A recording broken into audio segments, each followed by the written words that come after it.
புது வீடு கட்டுறேன். என்ன டைல்ஸ் போடலாம்? ஹர்ஷா டைல்ஸ் வாங்க. இது ஆர்டினரி இல்ல, எக்ஸ்ட்ராஆர்டினரி. ஹர்ஷா டைல்ஸ். இனிமே கண்ணை மூடிட்டு கடலை எண்ணெய் வாங்கலாம்.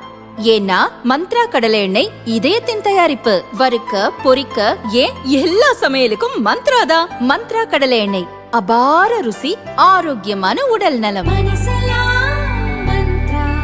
அகில இந்திய காங்கிரஸ் செயலர் கிறிஸ்டோபர் திலக் ராஜ்யசபா எம்பி வேட்பாளராக அறிவிக்கப்பட்டது தமிழக காங்கிரஸில் அதிருப்தி அலையை ஏற்படுத்தியுள்ளது.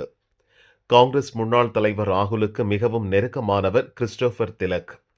கட்சியின் எஸ்சி/எஸ்டி அணிகளின் தேசிய ஒருங்கிணைப்பாளராக இருக்கிறார்.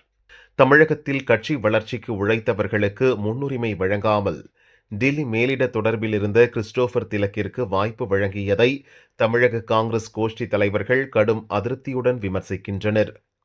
தமிழக காங்கிரஸ் மூத்த நிர்வாகிகள் கூறியதாவது: முன்னாள் மாநில தலைவர்கள் அழகிரி, திருநாவுக்கரசர், தங்கபாலு உள்ளிட்டோர் இம்முறை ராஜ்யசபா சீட் எதிர்பார்த்தனர்.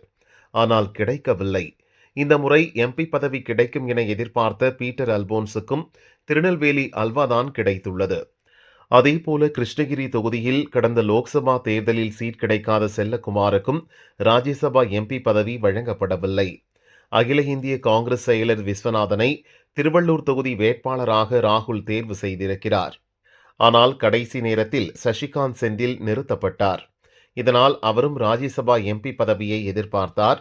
தமிழக காங்கிரஸ் துணைத் தலைவராகவும் ஊடகத்துறை தலைவராகவும் உள்ள கோபண்ணாவும் ராஜ்யசபா எம்பி பதவிக்காக போராடினார். அவருக்கும் வாய்ப்பு கிட்டவில்லை. இதனால் தமிழக காங்கிரசின் மூத்த தலைவர்கள் பலரும் ராஜ்யசபா சீட் விஷயத்தில் கட்சி தலைமை மீது கடும் அதிருப்தியில் உள்ளனர் என கூறினர்.